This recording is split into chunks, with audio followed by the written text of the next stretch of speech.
Boa noite. Estão me ouvindo? Não precisa, nem vai precisar. Muito obrigado. Que bom, que bom. Estão me ouvindo mesmo? Eu não estou me ouvindo. Agora estou me ouvindo.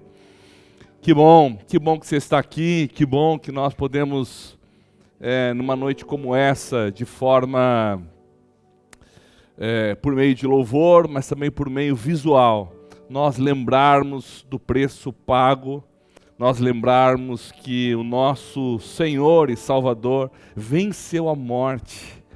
Louvado seja Deus. Amém? Eu acho que os nossos pequeninos podem descer, é isso? As crianças, elas podem descer lá embaixo, elas vão ter um tempo de ensino também ali. Eu quero aproveitar que você está de pé, vamos ter uma palavra de oração, pode ser? Amém? Feche seus olhos, se você puder, onde você estiver aí. Senhor, nós te louvamos porque num momento como esse, numa noite como essa, nós estamos aqui celebrando a tua vitória.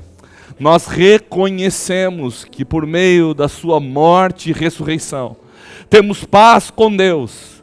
Hoje, Senhor, nós podemos descansar na tua promessa. Promessa essa, Senhor, que o Senhor cumpriu.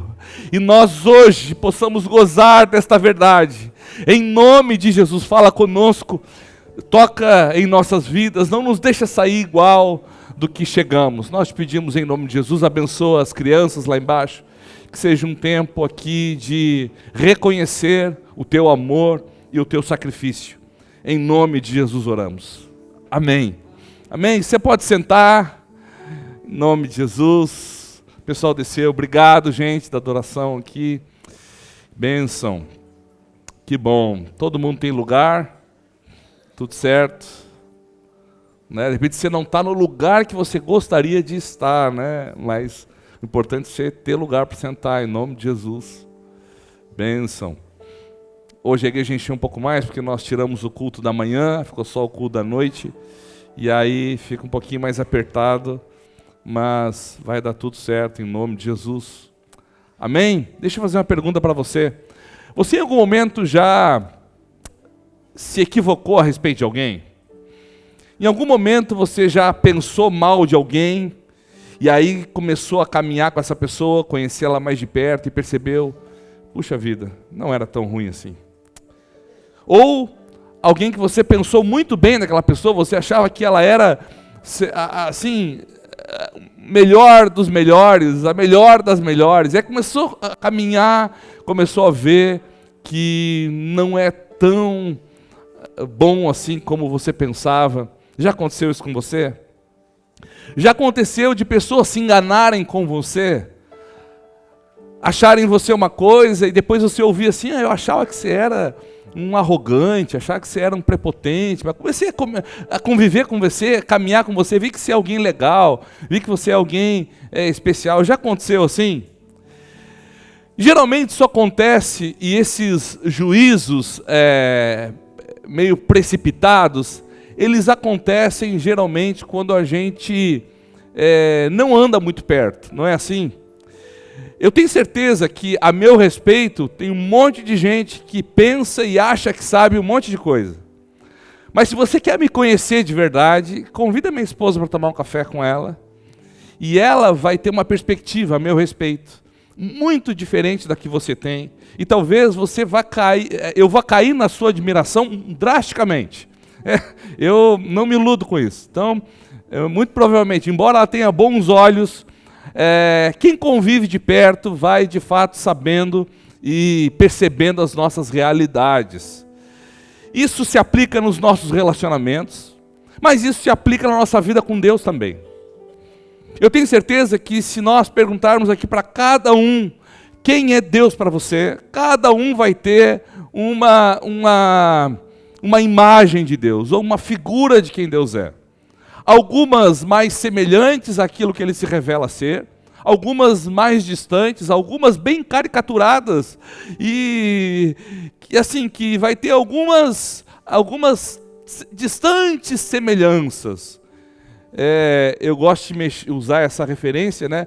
Não sei se alguém já sabe aquele carro New Beetle? Já ouviram falar? O pessoal chama aquilo de Fusca. Mas quem conhece um Fusca sabe que aquilo ali nem de perto é um Fusca. Né? Um Fusca mesmo é bem diferente daquilo. Mas ele leva o nome. Aí quem olha assim, de repente se alguma coisa lá, o símbolo da frente é igual. Às vezes assim também é a nossa relação com Deus.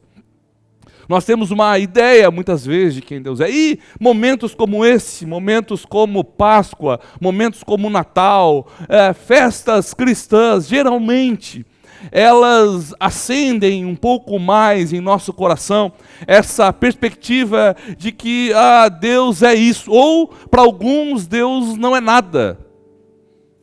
Essa é a realidade. Festas como essas, momentos como esses da humanidade e da cristandade também, nos fazem, em algumas vezes, tentar nos aproximar daquilo que nós achamos que Deus é. E eu queria fazer uma leitura com você que retrata um pouco dessa realidade. Essa conversa de Jesus com os discípulos está descrita lá em Lucas capítulo 9. Se você não está aí com alguma forma de Bíblia, seja física ou no aplicativo, a gente vai projetar aqui. Mas surge uma conversa de Jesus em Lucas capítulo 9, que ela é muito o retrato disso que eu acabei de perguntar para você. Né? E eu queria convidar você a ler comigo. Se você está sem Bíblia, não preocupa não, você só me acompanha. Eu vou ler do verso 18 até o verso 27. É uma leitura um pouquinho extensa, mas faz todo sentido a gente prestar atenção nessa leitura. Ok? Posso contar com você? Me empresta 2 minutos da sua atenção, eu vou fazer essa leitura, talvez em 2 minutos eu consiga ler. Diz assim: certa vez, Jesus estava orando em particular, e com ele estavam os seus discípulos. Então lhes perguntou: quem as multidões dizem que eu sou? Vamos fazer uma pausa aí. A primeira conversa de Jesus com os discípulos é: gente, quem a multidão está dizendo por aí que eu sou? A conversa segue e eles responderam: alguns dizem que é João Batista, outros Elias, e ainda outros que és um dos profetas do passado que ressuscitou. Deixa eu só contextualizar você. Quando Jesus pergunta: o que o povo aí fora está falando a meu respeito? Quem o povo está dizendo que eu sou? A resposta dos discípulos é uma resposta muito interessante, mas ela revela muita coisa. Quando os discípulos apresentam essas 3 comparações com Jesus, a primeira, João Batista, talvez você não saiba muito bem a história de João Batista, ou você sabe, mas deixa eu trazer a sua memória. João Batista é um camarada que surgiu em um determinado momento. E esse camarada surgiu no momento de maior frieza religiosa, e ele surge trazendo palavras e verdades agudas, verdades que confrontavam não só a condição espiritual das pessoas, mas confrontavam também a postura delas. A questão ética, a questão moral, João estava confrontando. Então, quando os discípulos dizem que a multidão está dizendo que você é talvez João Batista, a multidão está dizendo: talvez você é alguém que traz verdades muito fortes, verdades poderosas, verdades que confrontam. Só que a conversa segue e eles dizem: outros, além de acharem que você fala verdades fortes, outros dizem que você é Elias. E Elias foi um dos profetas do Antigo Testamento, que Deus usou de forma extraordinária para operar milagres extraordinários. Elias foi o camarada que ele orou, enquanto ele orou, parou de chover durante 3 anos. Elias foi um cara que ele orou e Deus enviou do céu fogo e consumiu tudo que estava sobre um altar. Elias foi um cara que fez muitos milagres. Então, quando a multidão diz: olha, você talvez seja Elias, eles talvez estão dizendo: você é alguém que faz milagres. Talvez para a multidão era alguém que falava as verdades que eram difíceis de ser ditas e alguém que fazia milagres. Mas para outros, diz o texto aqui, para outros ainda é um dos profetas do passado. Os profetas do passado, se você não sabe, todos eles, com raras exceções, morreram no exercício da sua função. O que eles estão dizendo? Dizendo que Jesus é como o profeta do passado. Eles estão dizendo, Jesus é alguém que é um ótimo mártir. Talvez um Martin Luther King da nossa geração. Jesus é alguém que se comprometeu com uma verdade de tal maneira que morreu por ela, ou que morreria por ela. E aí, essas três perspectivas que nós temos da multidão, elas são interessantes. Só que a gente vê que Jesus não dá muita atenção para essas perspectivas. Porque Jesus segue a conversa dizendo, eles responderam, alguns dizem que és João Batista, outros Elias, e ainda outros que és um dos profetas do passado que ressuscitou. Jesus para tudo, olha para eles, e vocês? E vocês, perguntou, quem vocês dizem que eu sou? O que Jesus está nos apresentando aqui é que existe duas categorias e ele se importa com essas duas categorias. A primeira categoria é a multidão, que muito provavelmente tem uma perspectiva a respeito de Jesus e que muito provavelmente, nesses períodos de festas cristãs como Páscoa e como Natal e talvez algumas outras, elas surjam e parem um pouquinho o que estão fazendo e digam, é verdade, há um Deus, há um Salvador. Essa categoria que Jesus chama aqui de multidão, é aquela categoria que acredita que Jesus faz milagres, que acredita que Jesus fala verdades, que acredita que Jesus, de fato, viveu e morreu por algo digno e importante. É essa categoria. Mas Jesus segue a conversa e pergunta para os discípulos, homens que estavam andando com ele dia após dia, homens que estavam dormindo ao relento com ele, homens que quando ele se alimentavam também, mas quando ele não se alimentava, passavam fome juntos. Ele pergunta para esses homens e dizem, e vocês? Vocês que não são multidão, vocês que têm andado mais perto de mim, vocês que têm me conhecido mais de perto, quem vocês dizem que eu sou? O que é interessante nesse texto é que a resposta ela surge de uma forma vibrante na voz de Pedro. Pedro, um dos apóstolos, Pedro é um dos discípulos mais tempestuosos de Jesus. Pedro é aquele cara que fala antes de pensar. Você já conhecia alguém assim? Não? Né? Cutuca quem era do seu lado. Eu já conheci gente assim, eu sei que você conhece também. Pedro é aquele que age e depois pensa. Mas dessa vez, Pedro responde, o Cristo de Deus. Para nós, que temos andado contigo, tu és o Cristo, tu és o ungido, tu és a resposta para a humanidade. Muito mais do só que alguém que faz milagre, muito mais do que um homem que fala verdades, um profeta que fala verdades, muito mais do que um homem que tem algo que vale a pena morrer. Você é o nosso Salvador. Você é a resposta de Deus para a nossa devassidão. Você é a resposta de Deus para a nossa derrota. É isso que os discípulos dizem para Jesus.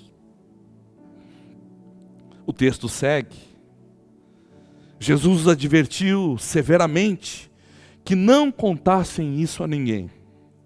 E disse, é necessário que o Filho do Homem sofra muitas coisas e seja rejeitado pelos líderes religiosos, pelos chefes dos sacerdotes e pelos mestres da lei. Seja morto e ressuscite ao terceiro dia. Quando Jesus separa essas duas categorias, a categoria de multidão e a categoria de discípulos. E ele pergunta para os discípulos: quem vocês dizem que eu sou? E eles respondem corretamente dizendo: tu és o Cristo, tu és o ungido, tu és o enviado de Deus, tu és a resposta de Deus para a nossa calamidade. Jesus responde ao que eles dizem, declarando algo extraordinário. Jesus declara para eles o que haveria de acontecer. Eu tenho certeza absoluta que existem aspectos da sua vida, segredos sobre você, que só quem sabe é Deus e alguém que você decidiu permitir que entre no seu coração. Não é assim? Tem coisas sobre a minha vida que só a minha esposa sabe. Nenhum de vocês aqui sabe. Só Deus e ela sabe. Nem minha mãe sabe. Tem coisas sobre a vida dela que ninguém sabe. Só eu sei. Porque quanto mais íntimo, quanto mais amamos, quanto mais nos doamos em uma relação, a tendência é que nós, cada vez mais, venhamos abrir a nossa vida e o nosso coração para essas pessoas. O que Jesus está fazendo aqui com os discípulos é exatamente isso. Já que vocês não são multidão, já que vocês são meus amigos, já que vocês são discípulos, já que vocês têm caminhado comigo, já que vocês têm se aproximado de mim, deixa eu contar para vocês o que há de acontecer nos próximos dias. Eu vou ser perseguido, eu vou sofrer, eu vou morrer, mas eu vou ressuscitar. Jesus, naquele momento, aos seus discípulos, ele conta, ele não deixa de contar o lado ruim da história. Mas ele conta também que ela haveria de vencer a morte. Ele conta também o que haveria de acontecer. Agora, quando Jesus está nessa conversa, ora com a multidão e ora com os discípulos, parece que num dado momento Jesus para de falar agora com os discípulos. E olha o que diz o verso 23 do texto que nós estamos lendo. Jesus dizia a todos. Opa, então agora Jesus não está mais se dirigindo à multidão, Jesus não está mais se dirigindo só aos discípulos, mas Jesus está se dirigindo a todos. O que eu quero dizer com isso é que muito provavelmente nesse grupo que nós estamos aqui, existem alguns que estão na categoria da multidão. Creem e acreditam que Jesus pode fazer milagres. Creem e acreditam que Jesus é alguém que fala verdades contundentes, que tem palavras sábias. Creiam e acreditam que a missão de Jesus foi algo importante a ponto dele morrer por isso. Mas para por aí. Mas existem também nessa multidão aqui, existem os discípulos, que sabem com toda a força do seu ser que Jesus é a resposta de Deus para a sua pecaminosidade. Jesus é a resposta de Deus para o problema espiritual que eu e você tínhamos. Então, esses dois públicos estão aqui. Esses dois grupos estão aqui. Mas aí, muito provavelmente, esses dois grupos também estavam lá conversando com Jesus. Havia a multidão e havia, de fato, os discípulos. Só que aí, a conversa muda e Jesus agora, ele se dirige a todos. E quando ele vai se dirigir a todos, no verso 23, deixa eu achar aqui. No verso 23, quando ele se dirige a todos, diz assim: Jesus dizia a todos: se alguém quiser acompanhar-me, negue-se a si mesmo, tome diariamente a sua cruz e siga-me. Pois quem quiser salvar a sua vida, a perderá. Mas quem quiser perder a sua vida por minha causa, este a salvará. Pois que adianta ao homem ganhar o mundo inteiro e perder ou destruir a si mesmo? Se alguém se envergonhar de mim e das minhas palavras, o Filho do Homem se envergonhará dele quando vier em sua glória e na glória do Pai e dos santos anjos. Jesus se dirige e quer saber o que a multidão pensa. Jesus se dirige aos discípulos. E aí, num dado momento, Jesus se dirige a todos. E Jesus, quando fala isso, é como se ele estivesse dizendo: olha, existe uma forma só da multidão deixar de ser multidão e se tornar discípulo. Porque é os discípulos que conseguem viver e confiar no porvir. Se você acompanhar a história do próprio Senhor Jesus, você vai perceber que multidões o acompanhavam. Mas na hora da crucificação, todos sumiram. Você vai perceber que multidões andavam com Jesus. Multidões essas que alguns dias antes, talvez 8 dias antes do domingo da ressurreição, estavam lá estendendo ramos para que ele entrasse na cidade. Só que essa mesma multidão, diante de Pilatos, pede por Barrabás, um ladrão. A multidão, de fato, tem uma ideia sobre quem é Jesus. Talvez na sua mente, no seu inconsciente coletivo, tenha uma caricatura de quem é Jesus. Talvez você aprendeu lá na sua infância, em algumas das aulas de religião que você teve, você tem uma imagem de quem é Jesus. Mas isso não quer dizer que você seja um discípulo, e não se ofenda com isso. Porque a grande questão é que a mim e a você, a todos nós, nos é dada a chance de nos tornarmos mais do que multidão. A todos esses que seguiram Jesus, foi dado a oportunidade deles se tornarem mais do que multidão, mas se tornarem discípulos dele. E aí, como que nós podemos, pastor, então, nos tornarmos discípulos e deixarmos de ser somente multidão? Deixarmos de nos mover somente pelos milagres que podem acontecer, pelas palavras de verdade. Você vai pegar um voo, e quando você está no aeroporto, tem aquelas gôndolas que vendem livros, não tem?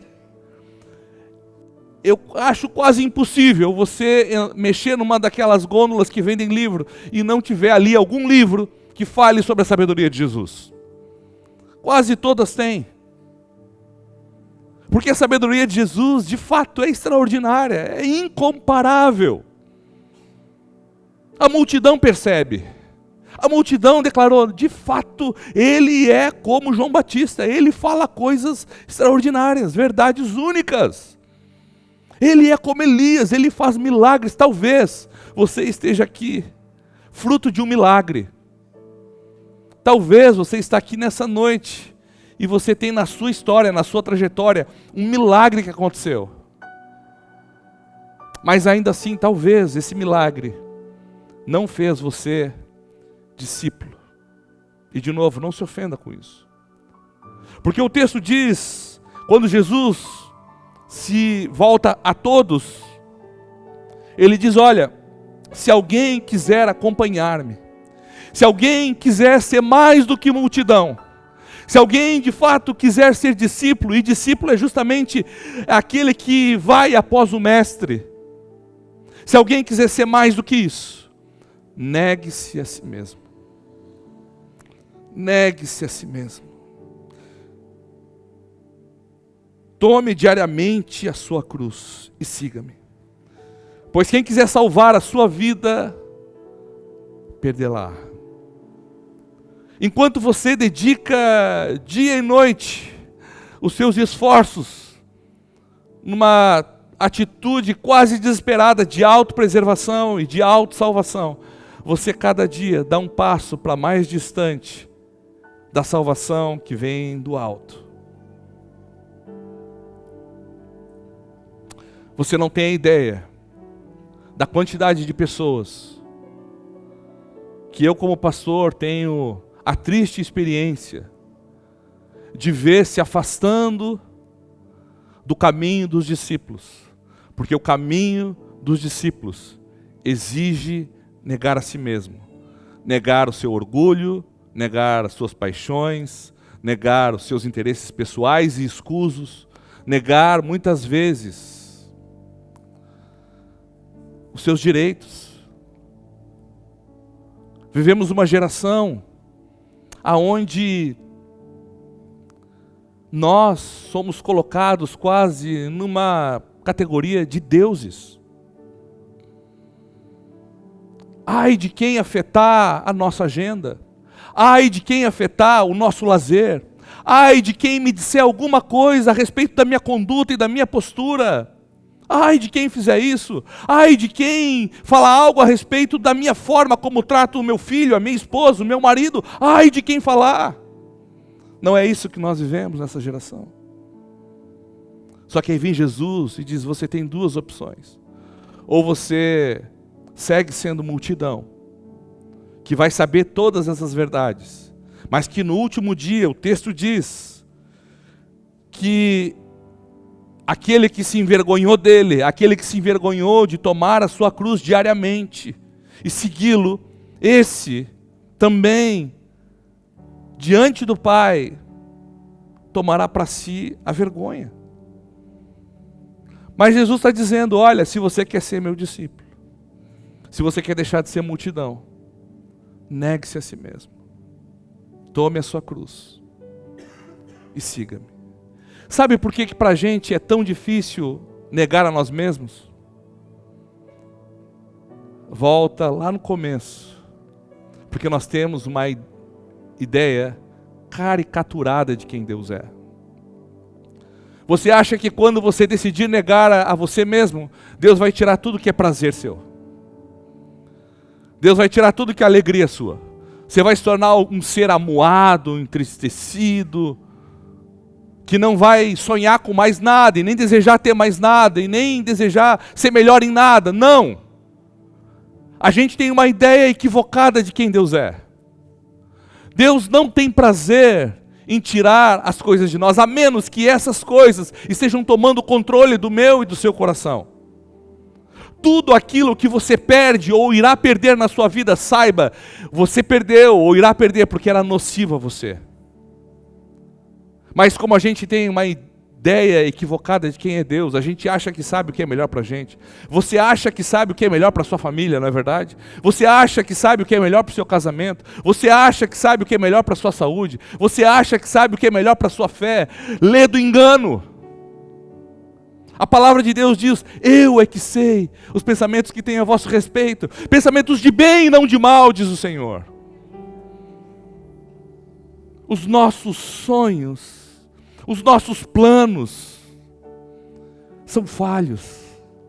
A nossa visão, a meu respeito, a seu respeito, ela é míope. Nessa noite, diante de você, você tem a opção de quando alguém perguntar para você, quem é Deus para você? Você dizer, não, Deus em Jesus é alguém que faz milagres. Já vivi até um deles. Deus em Jesus é alguém que fala verdades extraordinárias. Deus é alguém que em Jesus deu início a uma religião muito jóia, muito legal, que é o cristianismo. Essa é a resposta da multidão. Mas se eu perguntar para você e você for um discípulo, talvez a sua resposta vai ser um pouco diferente.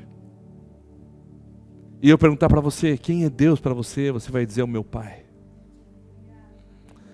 É aquele que me conhece de perto. É aquele que conhece quando eu deito a cabeça no meu travesseiro. É aquele que tem me mostrado cada passo que eu tenho que dar. É aquele que tem me feito confiar nele, a despeito de tudo que os meus olhos veem, eu tenho a certeza de que ele está cuidando de mim, e ainda que eu seja perseguido, e ainda que sofra, como foi com Jesus, a Bíblia diz, e Jesus disse aos seus discípulos, que ele venceria a morte, e venceu. Você tem nessa noite a opção de tomar uma decisão na sua vida. Você tem a opção de continuar sendo multidão, e é seu direito. você ter Jesus como aquele quadro, ou como a figura agora do The Chosen, que é um Jesus um pouco mais alinhado ao Oriente Médio, né? Aquele rapaz bonachão, gente boa, que é o Jesus do The Chosen. Ou você tem a opção de, andando com Ele, saber de fato quem Ele é, como Ele fala com você, como Ele muda a tua história. Mas para isso, se você quer ir após Ele, se você quer ser discípulo, negue-se a si mesmo. Ah, pastor, então quer dizer que eu tenho que negar tudo de bom? Quem disse que negar a si mesmo é negar tudo de bom? Quem disse isso? Quando Deus pede a Abraão o seu filho, e se você não conhece a história, eu encorajo você.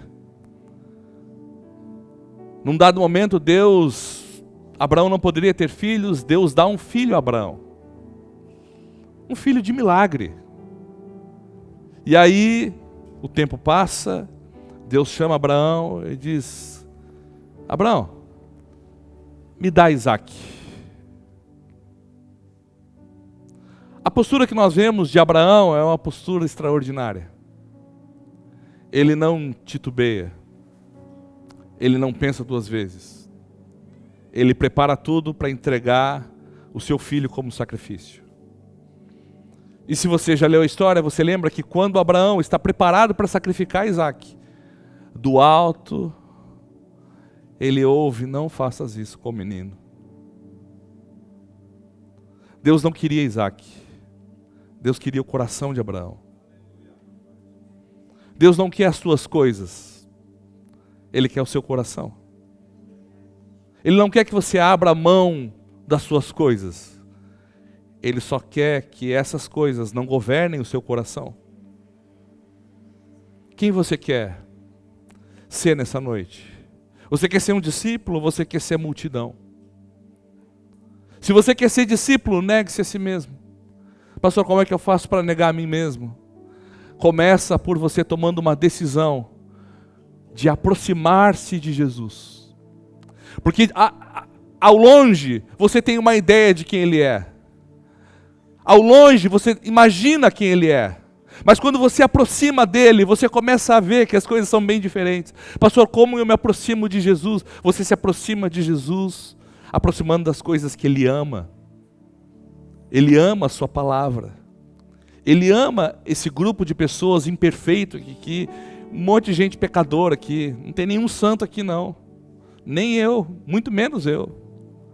Mas quanto mais nós nos aproximamos de Jesus, mais nós começamos a lidar com quem de fato somos. Você se aproxima de Jesus à medida que você se aproxima dos discípulos dele. Você se aproxima de Jesus à medida que você começa a se aproximar da palavra dele. Você se aproxima de Jesus à medida que você começa a se aproximar de Deus em oração e dizer: Deus, eu estou aqui. Eu estou aqui. Eu não quero te conhecer de longe, eu não quero simplesmente ter uma ideia de quem o Senhor é. Eu quero de fato saber quem é o Senhor.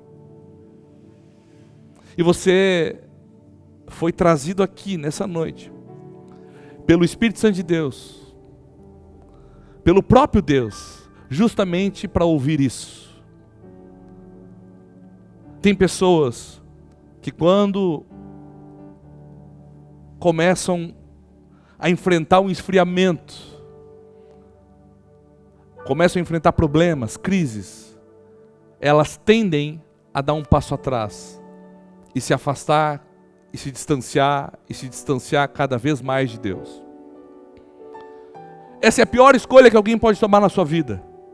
Porque quanto mais distante, mais equivocada, mais distorcida é a sua visão de quem Deus é, de quem é o amor dele, como é a bondade dele. Eu quero convidar você nessa noite a tomar uma decisão de não ser mais só multidão. Alguém que sabe dos feitos de Jesus, mas ano que vem, na Páscoa, eu me aproximo dele de novo. Ou agora em dezembro, aí eu lembro que ele nasceu e eu celebro ele de novo. Esse é o papel da multidão. Só que essa multidão, no fim dos tempos, ela estará perdida. Já os discípulos não. Os discípulos, eles vão ouvir as boas novas. Esses discípulos que nós vimos aqui, eles ouviram as boas notícias. Eles ouviram que Jesus ressuscitaria. Ah, pastor, mas eles ouviram também que ele seria perseguido, sofreria. É verdade. A Bíblia diz que nesse mundo nós teremos aflições. Mas precisamos ter bom ânimo, porque ele também venceu o mundo. Então eu quero dar a oportunidade para você nessa noite, de não ser mais multidão. Quero dar a oportunidade para você nessa noite de não ter mais uma imagem caricaturada de quem é Deus. Eu quero dar a você, Jesus quer dar a você a oportunidade de você se aproximar dele, não se distanciar. Jesus quer dar a oportunidade a você nessa noite de dizer: Senhor, eu entrego aqui nas tuas mãos a minha vida. Eu quero de fato diariamente tomar a minha cruz e te seguir. A gente sempre, quando ouve e lê um texto como esse, a gente pensa: tomar a cruz significa eu colocar sobre mim o sofrimento, não é verdade? Só que foi na cruz que Jesus brada: está consumado. A gente às vezes não presta atenção para essas palavrinhas, mas essa palavra, quando Jesus brada na cruz, está consumado, essa palavra é tetelestai. Tetelestai é a palavra que os credores, naquele tempo, quando alguém tinha uma dívida muito grande, os credores eram obrigados a escrever na dívida tetelestai, ou seja, está pago, não há mais dívida. Quando Jesus brada na cruz, está consumado, Jesus da cruz está dizendo: está pago. A dívida do pecado foi paga. A cruz é emblema sim de sofrimento, mas ela é emblema sim de vitória. Dia após dia tomar a cruz de Jesus significa dia após dia você lembrar que está pago. Quando o seu adversário vier e dizer: não, mas você é alguém ruim, você vai olhar e dizer: mas está pago. Quando alguém dizer: você não serve para nada, você vai: eu sei, mas está pago. Jesus morreu no meu lugar. Eu tenho vida agora com Ele, eu tenho esperança com Ele. Está pago. A cruz nos lembra que nós por nós mesmos não poderíamos nos salvar, mas Deus envia o seu Filho. Eu quero convidar você nessa noite a tomar uma decisão na sua vida. Você pode ficar de pé?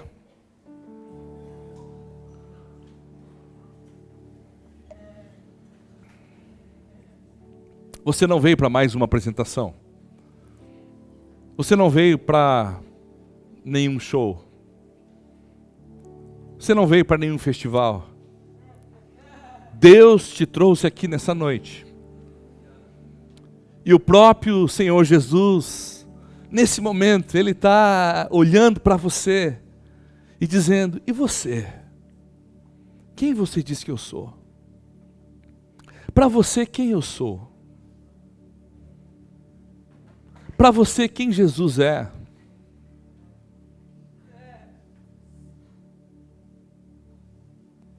Decida hoje se você vai continuar sendo multidão ou se você quer ser um discípulo de Jesus. Ah, pastor, mas eu já li um pouquinho da Bíblia e eu vi que a história dos discípulos de Jesus não foi muito legal no primeiro século. É verdade. Só que sabe como a Bíblia se refere a estes homens e mulheres? Homens e mulheres cuja terra não era digna deles. Uau! Essa é uma vida que vale a pena. Tudo que você adquiriu aqui nessa terra, Provérbios diz isso, vai vir alguém depois de você que não sabe o valor das coisas que você adquiriu e vai viver como se isso não valesse nada. É a Bíblia que diz isso. Todo o seu sofrimento, o seu labor, o seu trabalho, o seu pesar. Você tem a chance hoje de fazer a sua vida de fato valer a pena. Você tem a chance hoje de deixar de ser multidão e se tornar discípulo de Jesus e ter a sua vida com um significado perene. E eu quero dar a oportunidade para você decidir de hoje para diante não participar mais só de festivais cristãos, mas de você participar da mesa de Jesus. Ter intimidade com Ele. Deixar que Ele oriente você. Deixar que Ele cuide do seu coração. Deixar que Ele diga para você o melhor caminho que você deve tomar. Deixar que Ele cuide das suas feridas. E sare cada uma delas. Se você pode, feche seus olhos agora. Você tem a opção nessa noite de sair daqui como se nada tivesse acontecido. E continuar sendo uma pessoa, talvez piedosa, uma multidão, que reconhece que Jesus é um cara legal. Ou você pode nessa noite sair daqui como um discípulo, disposto a dedicar os seus dias, disposto a dedicar a sua vida, para construir algo que nem a ferrugem nem a traça vão corroer. Para construir algo para a eternidade. Senhor, nós estamos diante de Ti nessa noite, diante da Tua palavra. Nós Te louvamos porque a Tua palavra diz que quando nós nos reunimos em Teu nome, o Senhor se faz presente. E eu Te peço, Pai, em nome de Jesus, que por meio da ação do Teu Espírito Santo, o Senhor vai tocando os corações aqui neste lugar. O Senhor vai afetando as vidas. Eu Te peço, Deus, em nome de Jesus, pessoas chegaram neste lugar como multidão, pessoas que até acreditam em Ti, mas talvez não tenham fé o suficiente para andar sobre esta crença. Mas nessa noite há uma oportunidade de mudança. As portas da graça e da bondade estão abertas. Aquele que confessar o Teu nome, o Senhor o confessará naquele dia. Aquele que não negar o Teu nome, de maneira nenhuma será arrebatado das Tuas mãos. Nessa noite, Pai, eu Te peço, testifica nos corações, em nome de Jesus. Eu sei que há pessoas aqui que estão tendo nessa hora as suas emoções afetadas. Eu sei que há pessoas aqui que nessa hora estão sendo tomadas por um desejo incontrolável de choro, de tristeza muitas vezes, outros de alegria. É o Teu Espírito Santo agindo na vida da Tua igreja. E eu Te peço, Pai, em nome de Jesus, que haja algo real na vida de cada um aqui. Eu oro por aqueles que estão afastados de Ti. Talvez pessoas que estão frequentando culto após culto, mas o seu coração é de multidão. O seu coração não é de discípulo mais. Eu oro para que nessa noite haja um regresso ao lar. Haja um regresso à mesa. Em nome de Jesus. Aqueles que estão vivendo crises de fé, eu Te peço, Deus, vai ao encontro. Restaura, Senhor. Restaura, Senhor. Responde do alto. Eu Te peço em nome de Jesus Cristo. Em nome de Jesus Cristo. Em nome de Jesus Cristo.